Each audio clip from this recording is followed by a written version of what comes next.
लिए आपके आरडब्ल्यू की गागर में सागर फेमस है। आपको आज उस प्रकार का प्रश्न देखने के लिए मिलेगा जो आपकी परीक्षा में पूछा जा सकता है। ठीक है, तो बिल्कुल एक बार जल्दी से सभी दोस्त जुड़ जाएंगे, बताएंगे मेरी वॉइस और वीडियो क्लियर है या नहीं। फिर शुरू करते हैं हम अपनी एक शानदार सेशन को। ठीक है, very good morning, Radhe Radhe, जय श्री कृष्ण, जय हिंद, जय मां सरस्वती। सभी दोस्तों को जल्दी से जुड़ेंगे सभी दोस्त। को टाइम टेबल पता लग चुका होगा, 2 मैराथन मुलाकात होगी रीजनिंग की मैराथन में 24 तक। ठीक है, 24 ओके। अब आप देखोगे इसके बाद 25 तारीख को यानी कि कल आपकी जीएस की मैराथन अजीत सर के द्वारा 22 तारीख के बाद सीधा आपका जो पेपर होगा जबको होता है यूपी पुलिस में जब पूछा जाता है, उत्तर प्रदेश पुलिस की किसी भी परीक्षा में जो क्वेश्चन जो टॉपिक आपसे पूछे जाते हैं वो सभी आपको इसमें मिलेंगे, चाहे वो वर्बल रीजनिंग हो, चाहे वो नॉन वर्बल रीजनिंग हो, चाहे वो लॉजिकल रीजनिंग हो, हर तरह से। ठीक है, और सबसे खास बात आज की क्लास की ये रहेगी कि जो मेंटल एप्टीट्यूड जो मेंटल करते हैं पहली क्लास को, तो क्लास के पहले सवाल को बताएंगे। एक कोड विशेष में अगर बैगन को ये लिखा जाता है तो बताएं जोनल को क्या लिखा जाएगा, बताएं।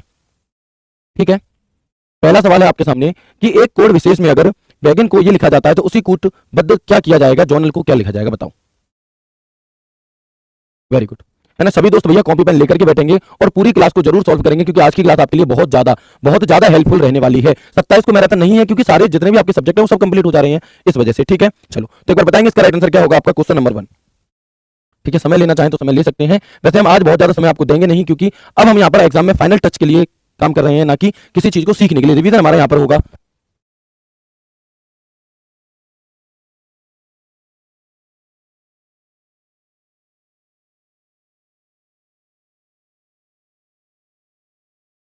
बिल्कुल देखेंगे। तो अगर हम पहले सवाल की बात करते हैं तो आप देखिए यहाँ पर बैगन को क्या लिखा गया है आपका IN, बैगन को क्या लिखा गया है YLJH के, YLJH।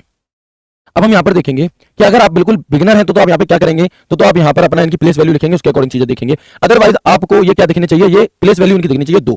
अब 2 से कोई चीज कितनी हो गई, 25 हो गई, यानी कि हम कह सकते हैं यहाँ पर क्या हुआ है -3 हुआ है। n से कोई चीज क्या हो रही है, यानी कि -3 हो गई। फिर आप देखोगे ये कितना है आपका 5 है, ये कितना है आपका 7 है, और ये कितना है आपका i है, क्या है ये आपका क्या है i है। तो आप देखोगे यहाँ पे e से हो गया h यानी कि +3, i से हो गया l यानी कि +3, और g से हो गया j यानी कि +3। तो पहले और आखिरी में -3 और बाकी में क्रॉस करके +3 हो रहा है। हमसे कहा गया है जोनल को कैसे लिखा जाएगा, किसे हमसे कहा गया है जी कि जोनल को कैसे हम यहाँ पर लिखेंगे। तो आसान है, पहले हम पहले और आखिरी में -3 कर देंगे, तो यहाँ तो आएगा i और यहाँ क्या आना चाहिए आपका w, यानी कि आंसर वो होगा जिसकी शुरुआत w से हो और अंत i पे हो, यानी कि ये दोनों ऑप्शन तो नहीं हो सकते, हमारे। इसके बाद जब हम आगे बढ़ते हैं, इसके बाद जब हम और आगे बढ़ेंगे तो देखेंगे कि o से अगर हम इधर +3 करते हैं तो क्या आएगा आपका r आएगा, a में +3 करेंगे तो d आएगा, और n में +3 करेंगे तो q आएगा, यानी कि WDQRI option A is the right answer. Option A जो है ये सवाल का बिल्कुल सही आंसर है। ठीक है, आगे बढ़ेंगे, अगला सवाल देखेंगे, नेक्स्ट क्वेश्चन नंबर 2 कि निम्नलिखित श्रृंखला प्रश्न चिन्ह के स्थान पर क्या आएगा, आपको बताना है कि इस क्वेश्चन मार्क के स्थान पर क्या आएगा।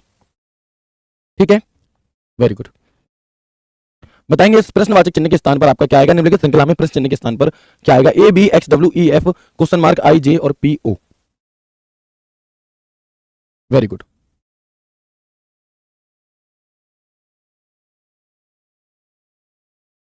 ठीक है, बताएंगे एक बार।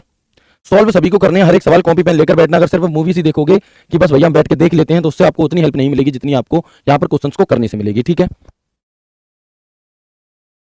चलिए तो आप यहाँ पर देखेंगे A से ABXWEF क्वेश्चन मार्क, फिर IJ और PO, क्या लॉजिक हो सकता है जी। अगर हम यहाँ से देखें A से X देखें तो कितना हो रहा है आपका -3, B से W अगर हम यहाँ पर देखेंगे तो कितना होगा बताएंगे, है ना। एक तो आप ऐसे देखेंगे, आवाज ठीक नहीं आ रही, चेक करिए आवाज। ठीक है, दूसरा आप देखेंगे कि जब भी आपको इस तरह से दिया जाए कि ए के बाद यहाँ पर आपको ई दिखाई दे रहा है और बी के बाद एफ, यानी कि मैं कह सकता हूं कि इस वाले सेट में +4 हो रहा है। ठीक है, फिर आप यहाँ से देखोगे, फिर आप ई से आई पे जाओगे तो ये भी +4 हो रहा है, यानी कि यहाँ तो +4 है। एक्स डब्ल्यू, अब यहाँ पर आप आओगे और फिर यहाँ से आगे जाओगे तो घट रहे हैं। ठीक है, एक्स और पी में कितने का अंतर है जी आपका, एक्स और पी में 8 का अंतर है, यानी कि यहाँ पर -4 हुआ होगा, -4, यानी कि ये टी और ये एस, टी एस आएगा, क्या आएगा आपका यहाँ पर, T S is the right answer. क्या हो जाएगा सवाल का राइट आंसर आपका, option D, T S is the right answer. Clear है, जो लोग ए आंसर दे रहे हैं वो गलत है, जो लोग बी आंसर दे रहे हैं वो गलत है, जो लोग सी आंसर दे रहे हैं वो गलत है। इस सवाल का जो सही उत्तर वो क्या हो जाएगा, T S, option D is the right answer. कोई समस्या है इसमें, ठीक है। अगला सवाल देखें, क्वेश्चन नंबर 3 कि किसी कूट भाषा में एब्सोल्यूट को आपको सारे क्वेश्चन टॉपिक वाइज देखने के लिए मिलेंगे। पहले हम कोडिंग डिकोडिंग करेंगे और ऐसे ही फिर आगे बढ़ते हुए अपने हर एक टॉपिक को हम यहाँ पर करने वाले हैं। ठीक है, चलो बताएंगे किसी कूट भाषा में एब्सोल्यूट को ऐसे लिखा जाता है, उसी कूट भाषा में कैलेंडर को कैसे लिखा जाएगा, उसी कूट भाषा में कैलेंडर को कैसे लिखा जाएगा ये आपको बताना है।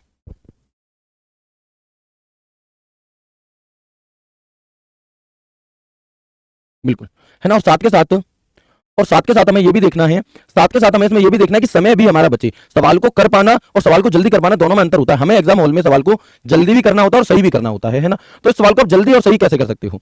आप देखोगे कि एक शब्द है आपका एब्सोल्यूट। क्या है? एक शब्द है आपका एब्सोल्यूट। ये आपको लिखना नहीं है, ये आपको देखना है, क्योंकि मैं आपको समझा रहा हूं इसलिए लिख रहा हूं, ठीक है। ये है आपका एब्सोल्यूट। एब्सोल्यूट को कैसे लिखा गया? ESBLOTUE। एब्सोल्यूट को कुछ इस तरह से लिखा जाता है, ठीक है। अब अगर हम यहां पर बात करते हैं, एब्सोल्यूट को इस तरह से लिखा जाता है। अब अगर मैं यहां पर बात करूं तो मैं देखूंगा ई यहां आ गया और ए आ गया यहां पर, ई आ गया यहां पर और ए आ गया हमारे यहां पर। हमसे किसके बारे में कहा गया? कैलेंडर के बारे में। तो जैसे ही आप इस सवाल को थोड़ा ध्यान से देखोगे तो कैलेंडर में आर आगे जाएगा आगे और सी आ जाएगा एंड में। आंसर वो होगा जिसकी शुरुआत आर से और अंत सी पर हो रहा हो। इन तीनों में से कोई भी नहीं है ऐसा, इसलिए आंखें बंद करके ऑप्शन ए लगा देंगे, ठीक है। पूरा सवाल हमें यहां पर सॉल्व करने की बिल्कुल भी जरूरत नहीं है ना। हालांकि अगर हम इसमें पूरे लॉजिक की बात करें तो देखो फिर बी यहां आ गया, एस यहां आ गया, ओ यहां आ गया, एल ये, यू ये और टी ये, ठीक है। लॉजिक तो ये है, लेकिन हमें पूरा लॉजिक लगाना नहीं है। क्यों नहीं लगाना? क्योंकि बिना लॉजिक लगाए ऑप्शन को एलिमिनेट करने से ही हमारा आंसर आ चुका है। अगला सवाल देखेंगे क्वेश्चन नंबर 4 कि यदि मोबिलिटी को ये लिखा जाता है तो एग्जामिनेशन को क्या लिखा जाएगा? तो एग्जामिनेशन को क्या लिखा जाएगा बताएंगे? यदि मोबिलिटी को ये लिखा जाता है तो एग्जामिनर को क्या लिखा जाएगा?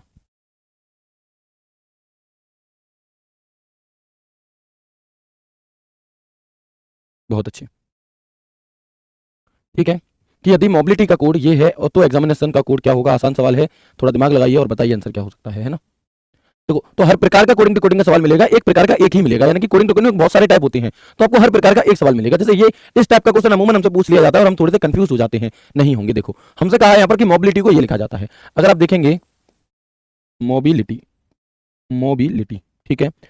अब इससे क्या लिखा जा रहा है आपका? 46293927 लिखा जाता है, ठीक है। अब आप यहाँ पर लॉजिक लगाओगे तो एम से 4, ओ से 6, बी से 2, आई से 9, कैसे? आई से 9 तो ठीक है, बी का 2 भी ठीक है, लेकिन एम को 4 क्यों लिखा? तो अगर हम इनकी प्लेस वैल्यू को जानते हैं, अगर हम इनकी प्लेस वैल्यू को जानते हैं तो आप यहां पर देखेंगे कि ये कुछ नहीं हो रहा है, इनकी प्लेस वैल्यू को सिंगल डिजिट कर दे रहे हैं। अगर 13 है तो 13 को 1 और 3 4, 1 और 3 जोड़ करके 4 कर दिया।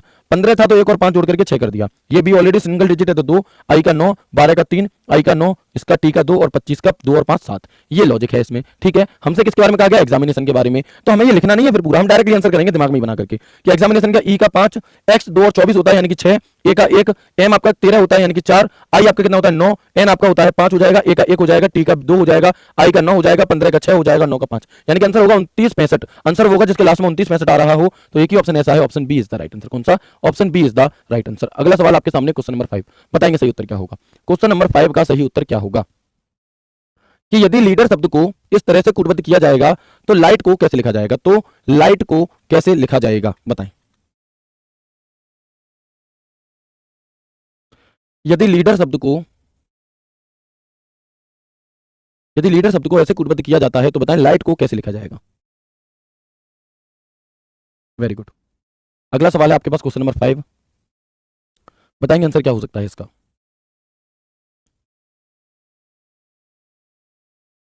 क्वेश्चन नंबर 5 कि यदि if the word leader is coded as this then how will light be written, बताएंगे। तो आप क्या कहेंगे? तो लीडर, आपको एग्जाम हॉल में सवाल कैसे करना है? आपको पता है एल होता है 12, 12 से हो गया 20 यानी कि प्लस के 8, ई होता है 5, 5 से हो गया 13 यानी कि प्लस के 8। इसके बाद आप देखोगे ए, एक होता है 1 और 9 यानी कि प्लस के 8, ठीक है। इसके बाद आप देखोगे डी होता है 4 12 प्लस के 8, फिर आप देखोगे ई 8 13 हो गया प्लस के 8 और आर से 26 हो गया प्लस के 8। तो आपको इस तरह से दिमाग में ये चीजें करनी होती हैं, है ना। ये चीजें हमें कैसे दिमाग में यहाँ पर करनी होती हैं, ठीक है। चलिए तो देखेंगे एक बार हमसे किसके बारे में कहा गया? लाइट के बारे में। किसके बारे में? लाइट के बारे में। तो अगर मैं एल में यहाँ पर प्लस 8 कर दूं तो कितना हो जाएगा? 20 हो जाएगा। 9 में प्लस 8 करूंगा तो कितना होगा? 17 होगा। जी में प्लस 8 करूंगा यानी कि 7 में प्लस 8 करूंगा तो 15 होगा। 20 17 15, आंसर वो होगा जिसकी शुरुआत में 20 17 15 हो। ऑप्शन ए ही ऐसा है जिसकी शुरुआत में 20 17 15 है। कौन सा? ऑप्शन ए ऐसा है जिसकी शुरुआत में आपका 20 17 15 है, इसलिए इसका राइट आंसर क्या हो जाएगा हमारा? Option A is the right answer.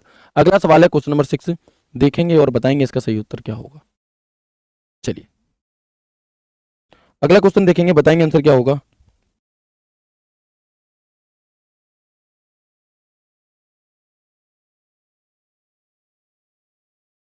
बिल्कुल